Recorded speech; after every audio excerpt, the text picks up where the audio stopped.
E meu pai tinha questão com o MST, tinha umas terras, principalmente na região da Barra da Onça, conseguiu as terras, a posse na época pelo INCRA, e lembrando da história também, aí meu pai disse que nem ceifava, nem trabalhava lá, as coisas cresciam, minha mãe contando, só que começou a beber bastante no interior com meu padrinho Renato, que hoje já é falecido, e aí depois veio morar no Conjunto Jardim, e aí a gente veio morar no Conjunto Jardim, e no Conjunto Jardim a gente passou por muita dificuldade. Pai vendia picolé, aí trocava os picolé por cachaça.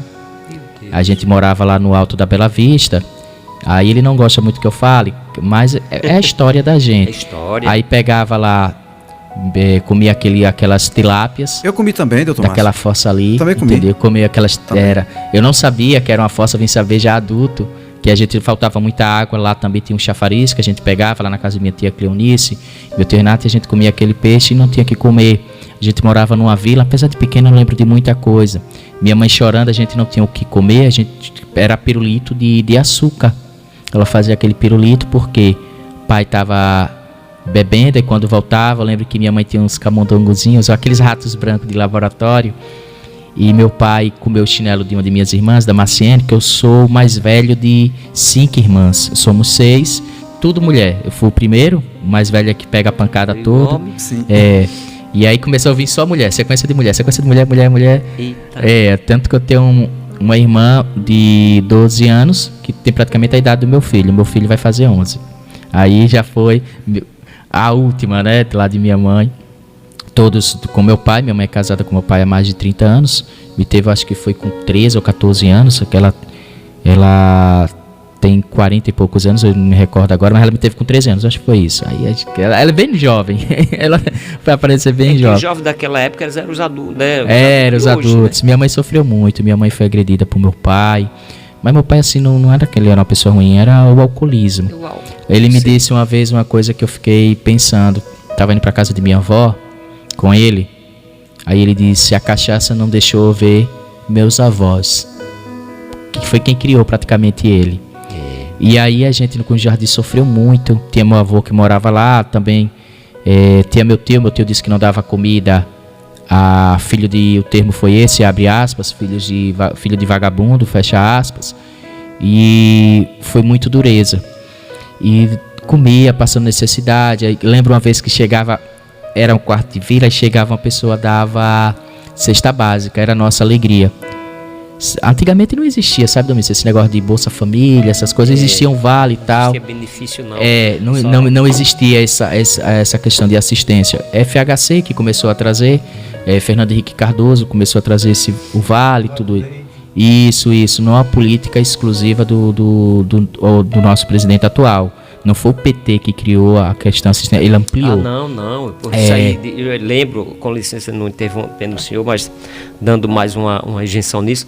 Naquela época, existiam algumas cestas básicas que os governos davam, que vinha jabá, né, que vinha um pedaço de coisa, vinha quitute, essas coisas, né? Então, os benefícios que tinha era aquilo que era raro, né? Quando jabá era barato, né? Não é verdade? Era isso mesmo. E aí comecei a estudar tarde, eu sempre digo ao meu filho, que ele conta, né, Miguel? Comecei a estudar com 9 anos, porque a gente tem uma vida de nômade. Morava no lugar, aí não tinha dinheiro para pagar o aluguel, era expulso, literalmente, aí saía. O pessoal dizendo, os bagulho, que eram as coisas tudo velhas, cheio de filho, minha mãe para aguentar. Muitos já passaram por isso, morar de aluguel é algo assim muito difícil, porque o dono da casa quer receber, a gente não... Muitas vezes não tem como pagar, aí pai às vezes tinha, mas gastava com cachaça, porque assim, se ele separasse o da feira, não, ele gastava era tudo. E aí eu tive que fazer carrego, a gente foi morar no Parque São José ali no Goré, eu até da última vez que eu estive aqui, a gente não tinha trabalho para pegar o caranguejo não, o caranguejo entrava dentro de casa, porque a gente morava praticamente dentro da maré. E no carrego também, quantas vezes indo para a feira, me acordava antes do sol nascer, pegava pequeno com o carrinho de mão, saía no meio da feira, pegue carrego, aí era 2, 3 reais, às vezes alguém tentando abusar, quase sofria abuso, E graças a Deus eu saí, quando vinha, corria, porque tinha que levar. E pegava o restante da feira, que eu fazia a feira tanto na feira do São Carlos, do Dom Pedro, a do Bugio, já fui. A do Bugio eu lembro, não dava muito lucro pra mim não, era muito concorrido. Mas do Bugio eu fiz também, Dom Pedro, Bugio, Agamenon Magalhães. E aí no Agamenon fui roubado uma vez aí, que a gente pegava a xepa e comprava algumas coisas para levar para casa. Aí o rapaz levou as compras que eu tinha feito, levou meu dinheiro, que eu ia levar para casa. Os meninos, né? Que também quando a gente vê esses criminosos infantos aí, é porque também a situação, quando você vai olhar, não é fácil. Não estou justificando o que eles fizeram comigo, foi certo, porque vieram tudo com um pau para me bater. Mas quando a gente está nesse mundo, foi Deus que me livrou. Deus, quando Ele tem um chamado na nossa vida, isso. É incrível o que Deus faz. Ele separa, parece que Ele diz bem assim: olha, vou te separar, porque o que eu passei, o que eu vi, necessidade, minha mãe chorando, minha mãe doente, eu tinha uma irmã que meu pai pegou pelo braço no meio de uma avenida com a faca para matar ela, porque ela vivia muito doente no hospital. Tive duas, né? A Maciele, muito debilitada, passamos muitas necessidades. A Marcele saiu até no Jornal Nacional da época, eu acho que isso em 1998, por aí assim, e foi dada por fome. Realmente a gente não tinha o que comer, mas ela tinha uma asma muito forte. Depois Miriene, e fui estudar, Deus preparando tudo. E a educação, quando nós escolhemos o caminho do estudo, apesar de ser tarde, com 9 anos, como eu estava dizendo, de lá para cá eu não parei. Eu comecei a estudar com 9 anos, fazia carrega, às vezes chegava algum coleguinha que me via na feira com o carrinho de mão, eu me escondia, para não ver que eu tinha vergonha. O meu pai também, ele fazia o que podia. Uma vez eu precisava de uma roupa pouco para a escola, que era um festival de TNT, e era R$13. Meu pai não tinha. Mas aí ele foi pedir a um colega, que ele prestava serviço, aprendeu no Conjunto Jardim a ser serralheiro, trabalhar com solda elétrica. E ele bateu naquele portão azul da escola Camélio Costa, no Dom Pedro, que eu estudei dos 9 até a 8ª série. O ensino médio fui fazer na escola técnica. Ele bateu naquele portão, disse: está aqui. E eu tenho muito orgulho do meu pai. Ele errou. Mas quem não erra, eu erro enquanto pai. Eu peço perdão ao meu filho muitas vezes por ser tão bruto, querendo acertar, a gente erra. Isso. A gente às vezes erra porque quer acertar. E eu sempre digo ao meu filho, procure ser melhor que eu, porque seu pai erra. E eu tenho muito orgulho do meu paizinho. O apelido dele é Saburica, mas o nome dele é José. Ele é conhecido como Zezé lá em Porto da Folha. E muito orgulho de minha mãe, que passou por muita dificuldade. Eu vivi tudo. Eu queria também que minhas irmãs fossem mais unidas comigo, porque eu cuidei muito dela, mas cresceu, o irmão perdeu o valor. Mas eu trocava fralda, cuidava de minhas irmãs. Aí cresceram, às vezes eu olho para minha filha, eu tenho de 3 anos, eu digo: Senhor, quando eu crescer também. Porque minhas irmãs eu amo demais, todas elas, sabe? Tem umas que é mais próxima, queria ser muito mais próxima, mas cada uma vai seguindo o seu caminho. Isso. E a vida não foi fácil. Mas quando Jesus me chamou na escola técnica, uma menina chamada Eide, que eu vi que está morando aqui em Socorro, e ela insistiu para mim ir para a igreja, eu não gostava, eu era meio assim, xingava muito palavrão, mas sempre gostava de estudar para mim. Eu ia para o banheiro com o livro na mão, porque eu queria uma realização, aquilo me fazia bem. Mas não acreditava, não gostava de igreja, não gostava de crente, até meu pai também por não gostar. Hoje minha mãe é crente, hoje eu sou crente, todo mundo, só ele ainda, mas Jesus vai apertar. Eu disse a ele esses dias: Pai, o reino dos céus está próximo. Tudo isso que o Senhor está vendo é o prenúncio, é o anúncio da vinda do Senhor Jesus. E se Jesus não vier, a gente vai até ele, porque a gente morre.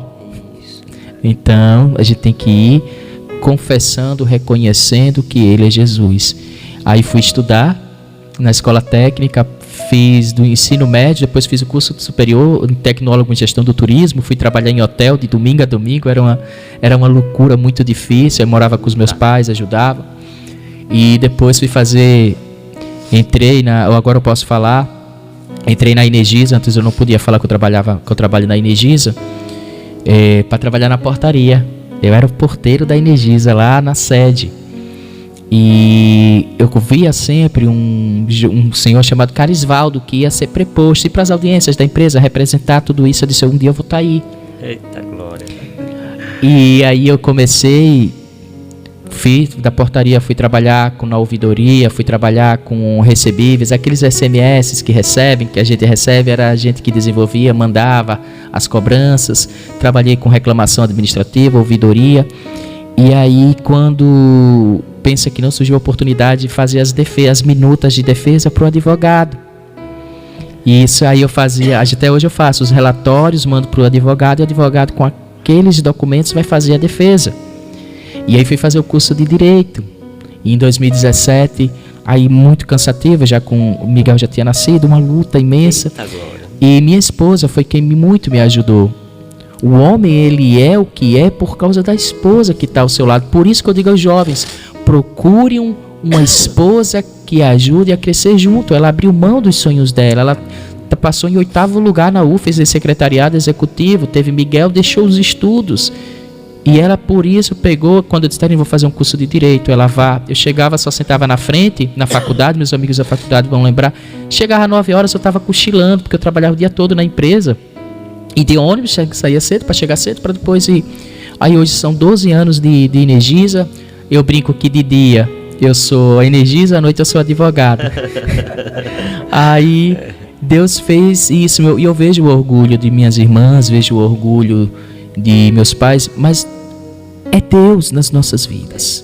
Meus primos hoje, muitos estão envolvidos com coisas que meus tios, depois de velho, foram envolvidos com drogas, usando droga, bebida, tios que eu tanto tenho orgulho e foram pro caminho, mas tem primos, graças a Deus, que seguiram, e hoje meus primos também têm orgulho de mim, que no tempo da política eu vi a família tão unida, Domício, dizendo bem assim, Massinho, que me chamam de Massinho, estamos com você.